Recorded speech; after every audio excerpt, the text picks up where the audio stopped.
siang buat rekan-rekan dan sahabat Maxim semuanya. Nah, di sini saya akan berbagi informasi bagaimana cara settingan parameter driver kita ini. Nah, di tampilan saya ini saya sudah melakukan update ke versi terbarunya. Kalau kalian juga mau update, silahkan saja buka di Play Store. Kalau saya perhatikan ada sedikit perbedaan dengan versi sebelumnya. Oke, kita langsung saja ke settingan parameter. Untuk yang pertama kita tentukan dulu wilayah atau area kita. Lanjut ke bahasa, kita gunakan bahasa Indonesia. Untuk navigator di sini sudah disediakan Google Maps. Untuk yang pertama itu tidak dipilih, dan kalau untuk Waze, kalau kalian mau menggunakannya, kalian mesti menginstalnya terlebih dahulu. Untuk tampilan peta di info, ada pilihan online dan offline. Kalau untuk tampilan peta online, saran saya gunakan saja tampilan peta taksi poi. Di sini bisa kita lihat tampilan peta taksi poi-nya. Tapi di sini saya gunakan tampilan peta yang offline. Kenapa saya gunakan tampilan peta offline? Karena kalau kita lihat di bawah ada keterangan hapus data. Nah, data ini akan selalu kosong kalau kita gunakan tampilan peta offline. Kita tidak perlu sering-sering melakukan hapus data tersebut. Untuk pilihannya sendiri, kalian bisa memilih sesuai daerah kalian masing-masing.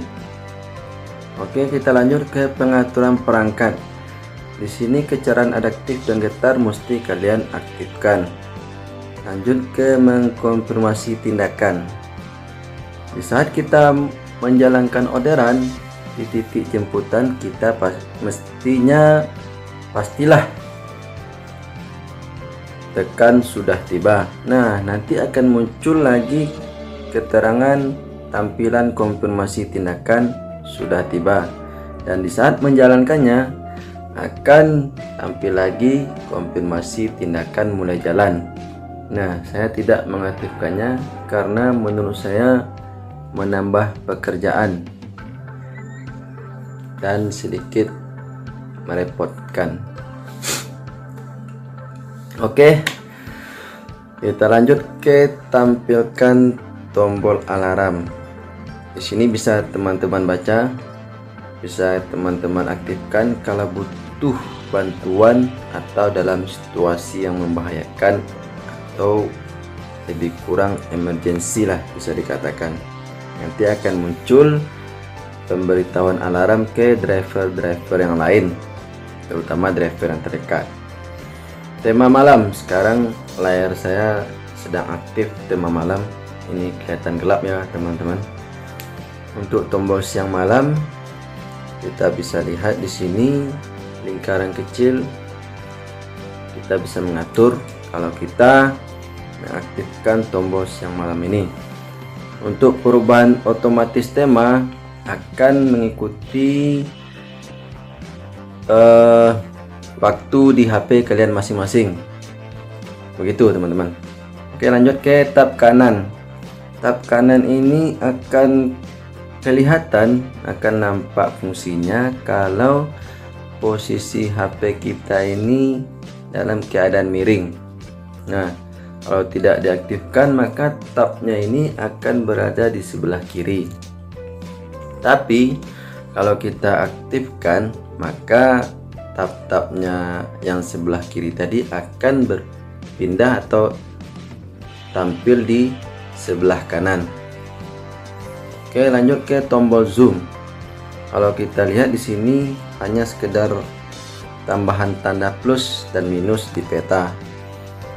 Kalau kalian tidak mengaktifkannya, kita cukup menggunakan telunjuk dan jempol untuk zoomnya.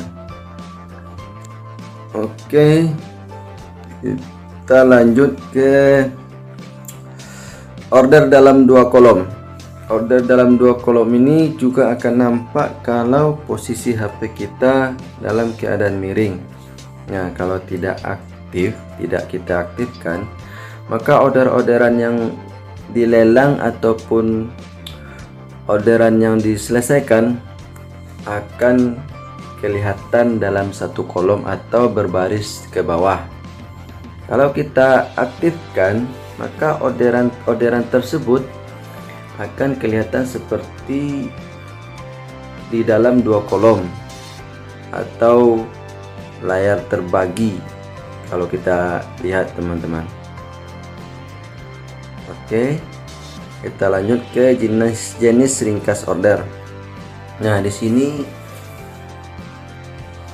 sedikit perbedaan dengan versi sebelumnya, tidak ada di sini jenis ringkas order. Nah, kalau tidak kita pilih, maka tampilan orderan-orderan yang dilelang ataupun yang diselesaikan akan kelihatan seperti normal ya teman-teman, standar lah. Kalau kita pilih, aktifkan, maka orderan-orderan tersebut akan kelihatan seperti lebih ringkas atau kelihatan seperti lebih banyak nampak ya teman-teman ya, lebih diringkas maksudnya. Makanya di sini keterangannya jenis ringkas order. Oke, lanjut ke ukuran baris di daerah. Kita coba di sini ya, minimum. Nah, kalau kita perhatikan di daerah, baris-barisnya ini kelihatan lebih rapat. Kita coba ke normal lagi ya, atau besar. Nah, di sini nampak baris-baris di daerah ini kelihatan lebih agak jarang. Oke, kita pilih sesuai selera kita saja teman-teman ya. Untuk ukuran teks juga bisa kita pilih sesuai selera, terserah.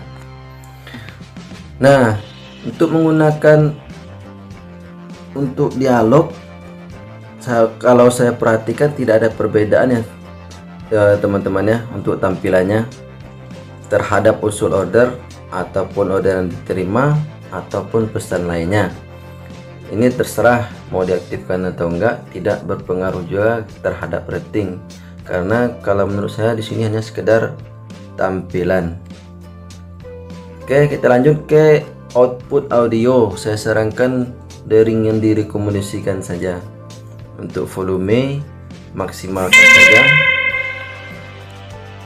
Panduan suara dan suara baru kalian aktifkan saja, dan untuk nada dering bisa kita rubah di sini sesuai selera masing-masing yang kita sukai teman-teman ya. Lanjut ke salinan teks. Ini bisa kita aktifkan dan bisa kita gunakan untuk ajakan di obrolan, baik itu obrolan dengan pelanggan di chat atau kalau di sini saya contohkan di perbincangan umum saja teman-teman. Jadi kita bisa menyalin kata-kata ini, langsung kita salin di bawah. Nah, mungkin seperti itu ya teman-teman ya. Kalau kita aktif di perbincangan umum atau di obrolan, kalau kita mengetik pesan itu agak panjang, mungkin mengetik ulangnya agak lama, kita aktifkan saja salinan teksnya. Oke. Nah, yang terakhir itu kompatibilitas atau kesesuaian. Nah, di sini nampak perbedaan dengan versi sebelumnya ya teman-teman ya. Di sini sudah dilakukan penyesuaian oleh Maxim ya, saya kira teman-teman ya. Jadi semua di sini mesti kalian aktifkan. Kalau kita lihat di versi yang lama, ini saya contohkan yang warna biru ya teman-teman. Nah, penerima GPS dan akselerasi hardware sudah tidak ada lagi di versi yang baru ini. Nah, bagi teman-teman atau kalian yang masih belum update, untuk penerima GPS ini jangan sekali-kali kalian aktifkan, karena akan membuat GPS kalian itu tidak beraturan atau acak, dan untuk akselerasi hardware sendiri sudah tidak ada di tampilan versi terbaru, karena ini hanya berfungsi atau tersedia di perangkat untuk HP yang RAM 2 ke bawah, 1 atau 500 MB lah. Makanya di versi terbaru sudah tidak ada yang 2 tadi ya teman-teman ya. Oke, silakan teman-teman lihat lagi kalau cara settingan parameter saya dari atas seperti ini ya teman-teman ya. Silakan dicoba, dan terima kasih buat teman-teman yang sudah menonton. Mungkin segitu saja dulu informasi dari saya bagaimana cara settingan parameter yang bagus ya menurut saya, dan sedikit fungsi-fungsinya. Mungkin selama ini teman-teman masih ada yang bertanya-tanya fungsinya. Di sini saya sudah sampaikan apa yang saya tahu, dan berbagi itu indah ya teman-teman ya. Oke, nggak usah lama-lama lagi. Cukup sekian teman-teman. Terima kasih banyak sudah menonton dan menyaksikan.